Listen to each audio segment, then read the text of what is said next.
Okay, we're back. All right. So Shea, essentially the Schedule B tells the borrower and buyer what is going to be insured and what's probably not going to be insured. Did I get that right? Right, so Schedule B is also referred to as the exceptions to the title policy. So we're not going to ensure that the deed restrictions are being, we're not insuring the deed restrictions, we're not insuring the minerals, we're not insuring easements, things like that. So yes, that is correct.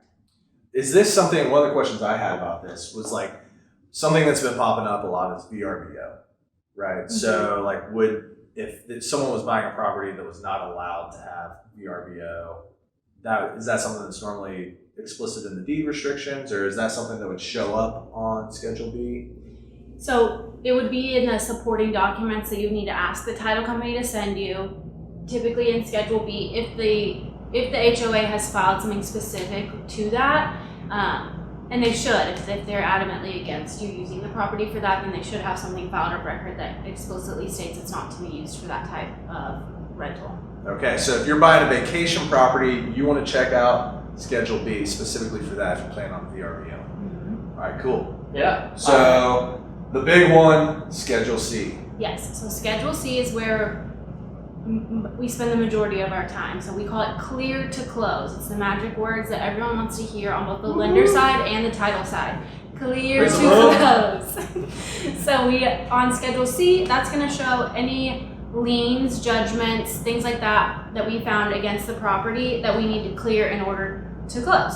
So most important thing we're going to find is the seller's current mortgage. If the seller has a mortgage on the property, that's going to be listed on Schedule C. It's nothing to be alarmed about because the seller knows they have a mortgage. It's going to be paid off through the closing, but it is going to be listed there. Another thing that could come up there, if you have a very common name, your name is pretty common, so this could happen when you buy or sell a house. Yep. That there might be someone else with the name Austin that has judgments filed against them that we can't eliminate. It's not him, we just don't know for sure because all we have at this moment is his name. So at that point we would ask for more information from your client or from the seller or the buyer, whoever it pertains to. It's going to ask a lot more details about their life history, where they've lived, where they've worked, who they've been married to, things like that. And it's not, it seems like we're asking a lot of personal information, but we're just trying to get a thorough search of the property and eliminate as many of those that don't apply as we can. Sometimes we can eliminate all of them, sometimes we can't, and that's just because it's public record, these judgments that are filed, so they're not going to put a person's social security number, right? Because that would be too personal. So we can't always eliminate them, but we do have ways to get it closed if we know, we have you sign an affidavit saying, I swear this is not me, I've never been affiliated with this creditor, something like that, and we can move on down to the next thing. And do a lot of people get hung up on that?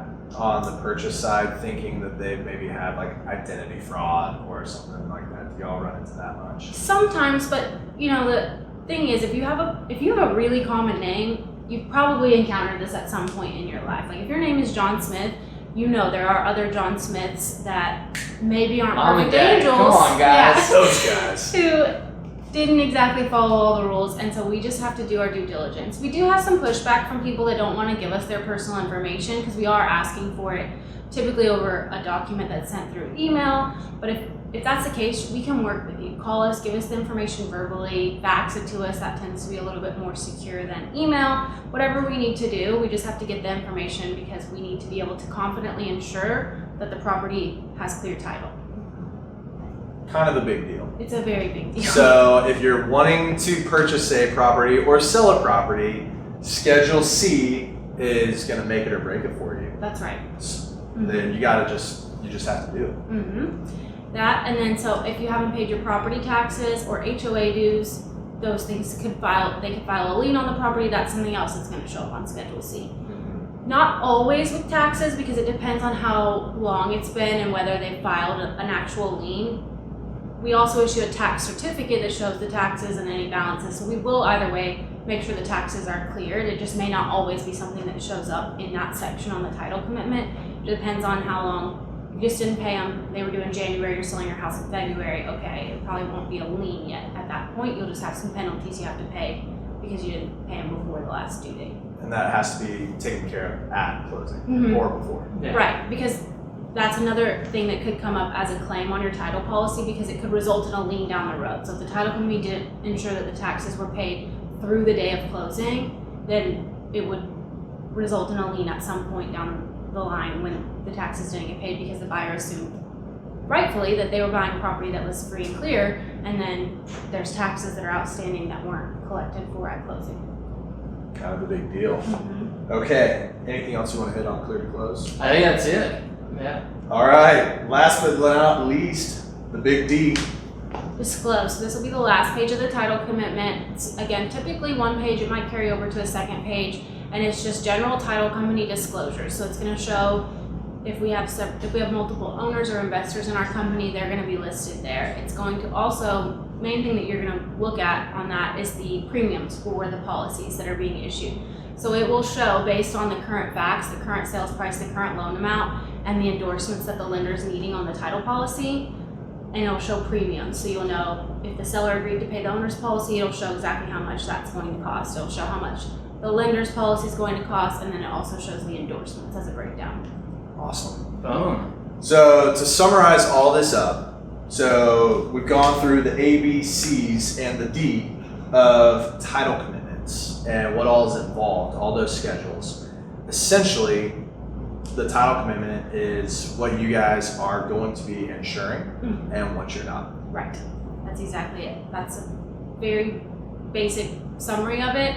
And then we just went through all the details to kind of explain to you what that entails, what that means, what we're looking for, and what we need to actually get you at the closing table.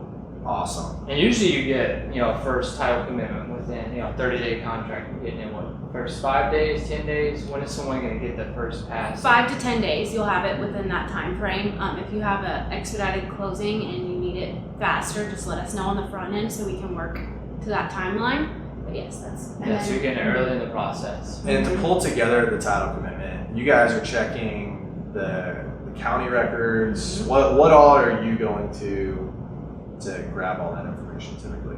Yes, so we have a proprietary software that we use that pulls it all together for us, but it is searching the real property records and for our county and surrounding counties for both the property and the names that are affiliated with the transaction.